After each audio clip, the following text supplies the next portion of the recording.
The Whispering Shadows. It was a quiet, unassuming town named Blackwood, tucked away in the heart of nowhere, the kind of place where everyone knew each other, and the sounds of the bustling city were but a faint memory. But something had shifted in Blackwood, something unspoken, something that wasn't quite visible yet always present, hanging in the air like the heavy fog that rolled in each night. It all began when Sarah, a young journalist, arrived to cover a small story about the town's declining population. She had heard the whispers rumors, really that something strange had been happening in Blackwood. People spoke of voices in the wind, of lights flickering without reason, and shadows that seemed to stretch unnaturally under the moonlight, but no one dared to speak about it too openly. They just shrugged it off, as if acknowledging it would make it real. Sarah wasn't the type to believe in ghost stories, but the mystery intrigued her. The moment she stepped into Blackwood, she felt a shiver crawl up her spine. It was as if the town was holding its breath, waiting for something or someone to unravel its hidden truth. The first night, Sarah stayed at the local inn. The owners, an elderly couple, were kind, but their eyes had a distant, haunted look. When she asked about the strange happenings, they simply smiled, their lips tightening as if they were keeping a secret. "It's just the wind, dear," the woman said with a soft chuckle, but Sarah noticed how her hands trembled as she folded the linens. Later that evening, Sarah decided to take a walk. She had heard about the old Grayson house on the outskirts of town, a crumbling mansion that had been abandoned for years. They said it was where the strange events started, though no one would confirm exactly what had happened there. Curiosity got the best of her, and with her camera in hand, Sarah ventured into the darkness. As she approached the house, a thick fog began to settle over the path. The air grew colder, the kind of cold that seeps deep into your bones. Sarah's footsteps echoed through the silence, each step heavy with anticipation. When she reached the door, it creaked open without her touching it. Her heart raced as she hesitated for a moment, but something urged her forward. Inside, the house was a labyrinth of decaying rooms and forgotten memories. Dust hung in the air like a veil, and the wooden floors groaned under her weight. The silence was almost deafening. But then, from somewhere deep within the house, she heard it. A whisper. At first, it was so faint she thought it was just the wind, but as she moved further into the darkened hallway, it grew louder. It wasn't a voice she recognized, it was more like a sound that carried a message, as if the walls themselves were speaking to her. The whisper seemed to come from every direction, each syllable sending a chill down her spine. "Leave." It was faint, but clear. She froze. "Leave, before it's too late." A sudden gust of wind slammed the door shut behind her. Sarah spun around, panic flooding her chest. The house felt alive now, like it was watching her, waiting for her to make the wrong move. Her camera, which had been hanging by her side, suddenly felt heavy, and when she raised it to take a picture, her hands shook so badly that the shot was blurred. And then she saw it. A shadow. It moved across the wall at the end of the hallway, twisting unnaturally, stretching beyond the normal bounds of a human figure. It was like something from another world, something that didn't belong in this dimension. It glided closer, its form becoming more distinct, more menacing. In that moment, Sarah knew she wasn't alone. She could feel its presence behind her, breathing, watching her every move. With her heart pounding in her chest, she backed away, her mind racing. What was it? Was it a ghost? A spirit? Or something far worse? The whisper returned, this time sharper, more insistent. "Leave, or become one of us." Sarah turned and ran. Her breath came in gasps as she stumbled through the house, the door somehow locked tight behind her. It was as if the house itself had sealed her in. Just as the shadow loomed over her, Sarah found an old staircase leading upward. She bolted up the stairs, her legs heavy with fear. At the top, she pushed open a door, only to be met with nothing. An empty room, but there was something strange about it. The walls were lined with mirrors, all cracked in various places, reflecting distorted images of Sarah, each one twisted in ways that made her feel like she was losing herself. The shadow was right behind her now, but Sarah didn't turn. She couldn't. She had to keep moving, had to escape. And then, in the reflection of one of the cracked mirrors, she saw it. The shadow, not just behind her, but standing beside her, mirroring her every move. She wasn't running alone. It had followed her into the room. In a final desperate attempt, Sarah slammed her fist against one of the mirrors, shattering it into 1,000 pieces. For a brief moment, there was silence. Then, the whispers stopped.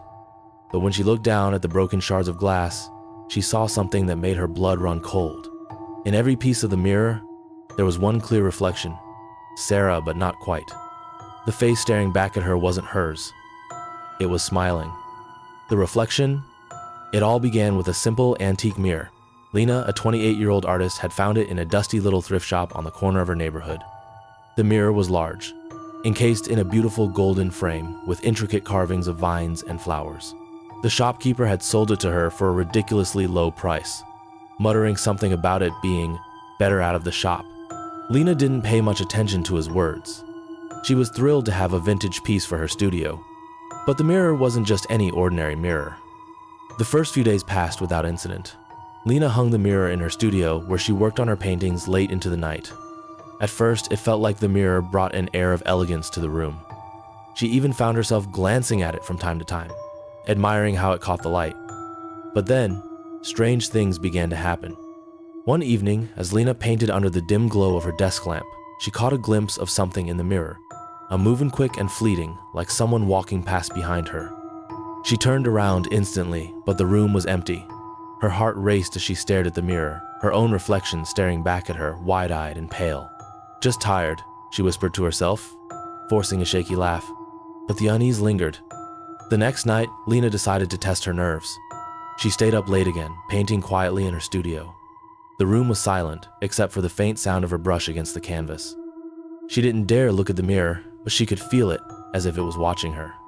Around midnight, she finally gave in to the temptation and glanced at the mirror. Her blood ran cold.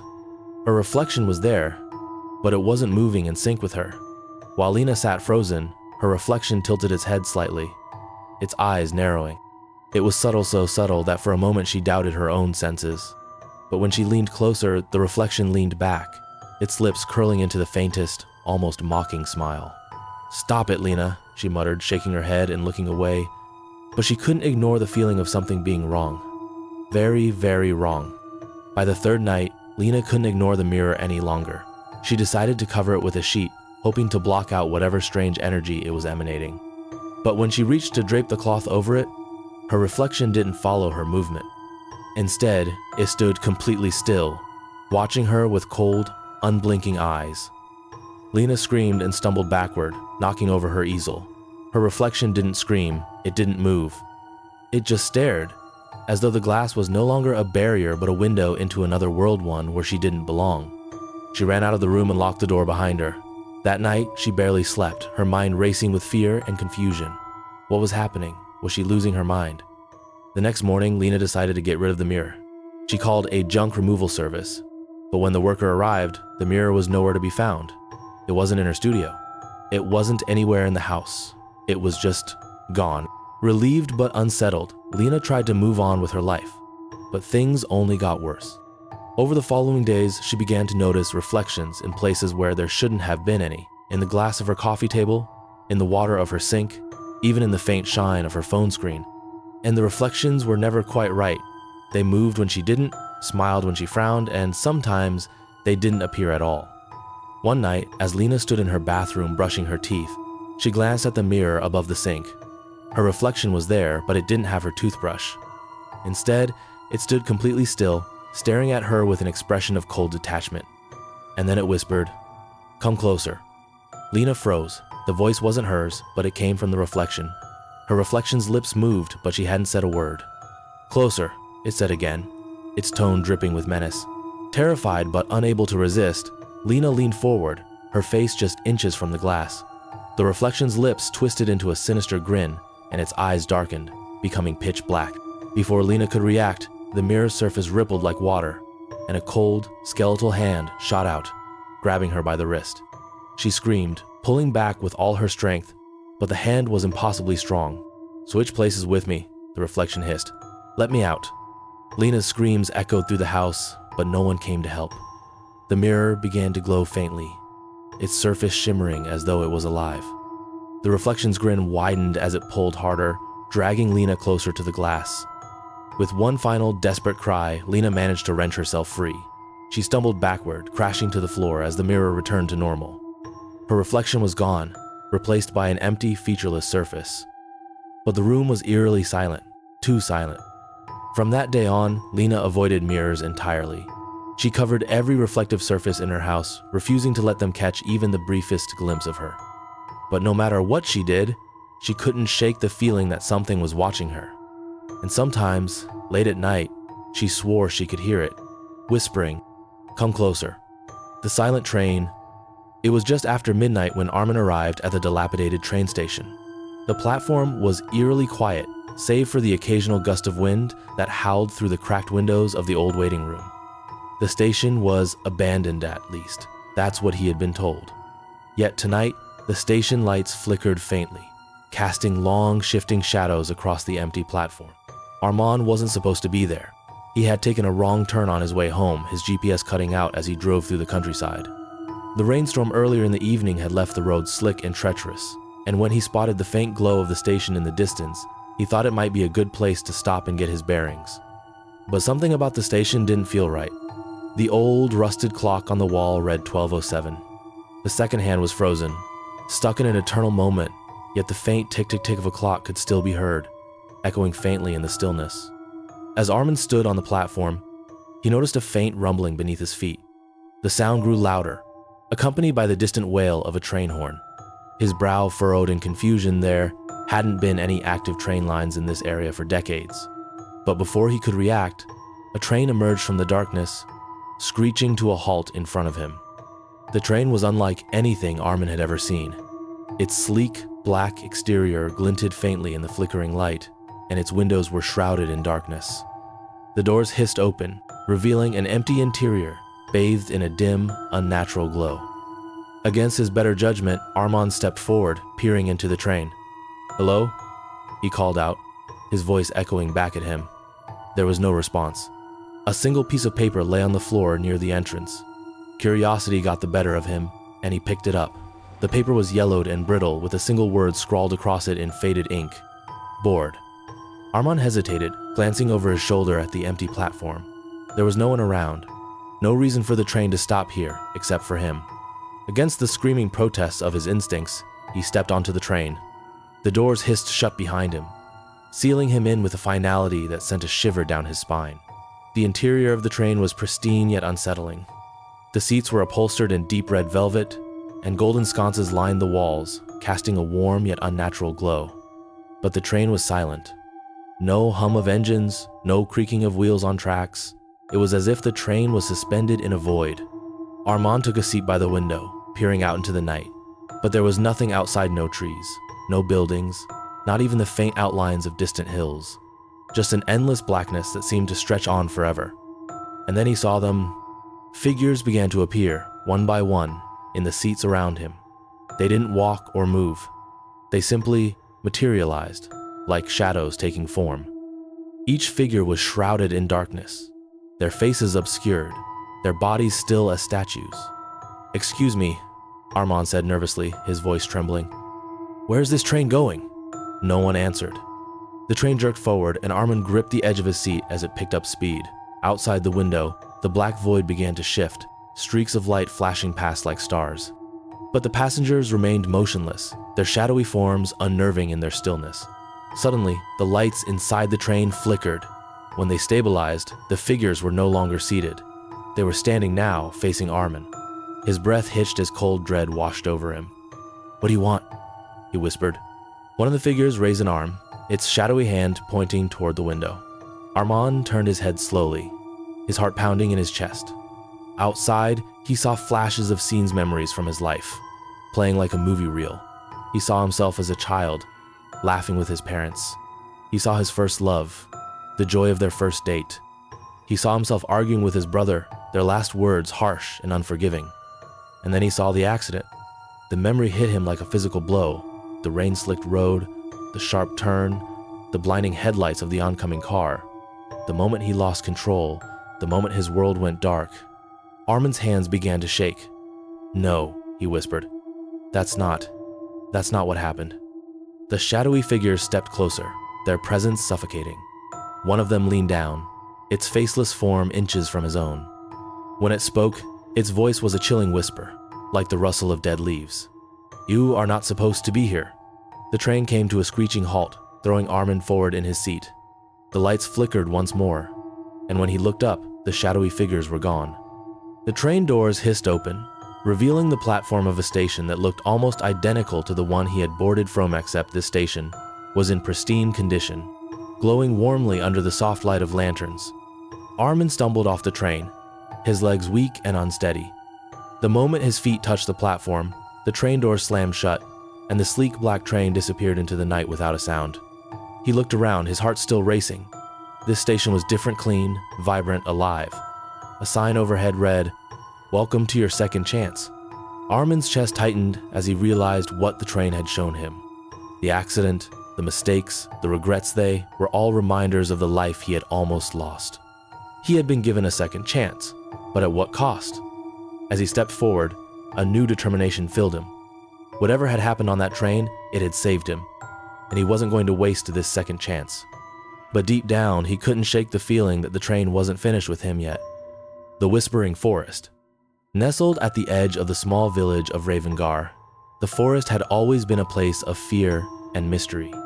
The villagers called it the Whispering Forest because, when the wind blew through the trees, it didn't sound like ordinary rustling leaves. It sounded like voices, soft, pleading whispers that seemed to call out to anyone who ventured too close. For years, the villagers avoided the forest, warning each new generation never to enter. But Zara, a curious and bold 17-year-old girl, had never believed in the tales. She had grown up listening to stories about how those who entered the forest were never seen again, but she chalked them up to superstition. Zara was a dreamer, and the forest, with its towering trees and endless shadows, seemed to her like the perfect escape from the monotony of village life. One misty evening, Zara made up her mind. Armed with only a flashlight and her journal, she decided to explore the forest and prove that the whispers were nothing more than the wind playing tricks. The forest was darker than Zara had expected. The dense canopy overhead blocked out the faint light of the setting sun, leaving the ground bathed in shadows. The air was thick and damp, carrying a faint, earthy smell that made her stomach churn. As she ventured deeper, the first whispers began. At first, they were faint, barely audible above the crunch of leaves under her boots, but as she walked, they grew louder, more distinct. The voices were soft and overlapping, as though a crowd of people were murmuring just out of sight. "Who's there?" Zara called, her voice wavering despite her attempt to sound confident. The whispers stopped. A chill ran down her spine, and she tightened her grip on the flashlight. "It's just the wind," she muttered to herself, though the words felt hollow. She continued walking, her flashlight cutting through the darkness. The trees seemed to close in around her, their twisted branches reaching out like skeletal hands. The forest was unnervingly quiet now, no whispers, no rustling leaves, not even the chirp of a bird. It was as if the forest was holding its breath. And then she heard it, a single word, spoken clearly in a soft, childlike voice. "Zara." Her heart stopped. She spun around, the flashlight beam darting across the trees. "Who's there?" she demanded, her voice shaking. No answer. But the whispers returned, louder this time. They surrounded her, coming from every direction, blending into a chilling symphony of voices. Some sounded desperate, others angry, and some amused. "Zara, come closer. Help us. Stay with us." She clapped her hands over her ears, her flashlight falling to the ground. "Stop it," she screamed. "Leave me alone."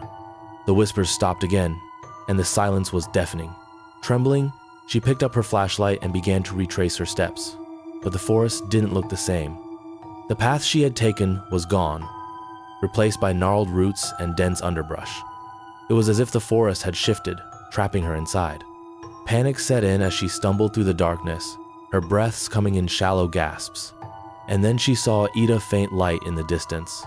Hope surged in her chest as she ran toward it, desperate to escape. But what she found wasn't the edge of the forest.